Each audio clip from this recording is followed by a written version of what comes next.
3 decades తర్వాత కలిసిన combination disaster అయింది. నాయకుడి తర్వాత కమల్ హాసన్ మణిరత్నం కలయికలో తర్వాత వచ్చిన థగ్ లైఫ్ రికార్డ్స్ ని క్రియేట్ చేస్తుందనుకుంటే ఫస్ట్ షో నుంచే నెగిటివ్ టాక్ తెచ్చుకుంది.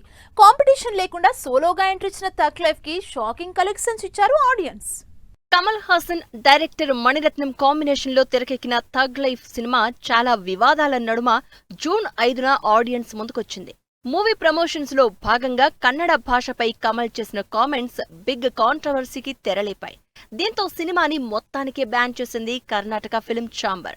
పాన్ ఇండియా మూవీగా తెరకెక్కిన థగ్ లైఫ్ కన్నడ మినహా మిగిలిన అన్ని భాషల్లో సోలోగా థియేటర్స్ లోకి ఎంట్రీ ఇచ్చింది. కానీ లాభం లేకుండా పోయింది.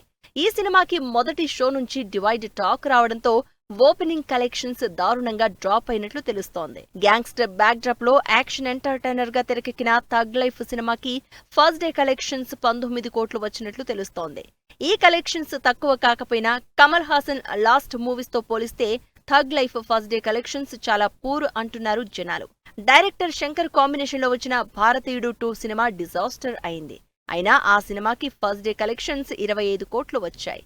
అలాగే విక్రమ్ సినిమాతో బాక్సాఫీస్ ని షేక్ చేసిన కమల్ హాసన్ థగ్ లైఫ్ సినిమాకి సెకండ్ డే కలెక్షన్స్ 10 కోట్లు కూడా రావడం కష్టమే అని ట్రోల్స్ వేస్తున్నారు netizens. Director Mani Ratnam making distributors పాలిట శాపంగా మారింది. నష్టాలు భారీగా ఉంటాయని లెక్కలు వేసుకుంటున్నారు. సినిమాని వరల్డ్ వైడ్ 106 కోట్లకు అమ్మితే బ్రేక్ ఈవెన్ కష్టమేనన్న సంగతి తెలిసిందే అయినా తక్కువ నష్టాలతో బయటపడితే చాలనుకుంటున్నారు.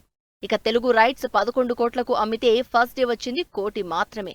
రెండో రోజు నుంచి థగ్ లైఫ్ కలెక్షన్స్ లో భారీ డ్రాప్ కనిపిస్తోంది. విక్రమ్ సినిమాతో భారీ లాభాలు చూసిన నితిన్ తండ్రి సుధాకర్ రెడ్డికి థగ్ లైఫ్ కోలుకోలేని దెబ్బ కొట్టింది అంటున్నారు జనాలు. నాయకుడు సినిమా తర్వాత కమల్ మణి కాంబినేషన్ లో వస్తోన్న సినిమా కావడంతో థగ్ లైఫ్ పై చాలా ఎక్స్పెక్టేషన్స్ పెట్టుకున్నారు జనాలు. అంచనాలకు తగ్గట్లే సాలిడ్ ప్రమోషన్స్ తో సినిమాపై నెక్స్ట్ లెవెల్లో హైప్ జనరేట్ అయ్యేలా చేశారు. సినిమాలో సింబు, త్రిష లాంటి స్టార్ క్యాస్ట్ ఉన్నా ఫస్ట్ డే కలెక్షన్స్ అనుకున్నంతగా రాలేదు. రెహమాన్ అందించిన మ్యూజిక్ సినిమాకి ఏమాత్రం హెల్ప్ కాలేదని అంటున్నారు ఆడియన్స్. మణిరత్నం మరోసారి మాఫియా బ్యాక్ డ్రాప్ ని నమ్ముకున్నా సినిమా కంటెంట్ లో, స్క్రీన్ ప్లేలో ఆడియన్స్ ని మెప్పించే ఎలిమెంట్స్ చాలా తక్కువ. అవే సినిమా డిజాస్టర్ కావడానికి రీజన్స్ అంటున్నారు జనాలు.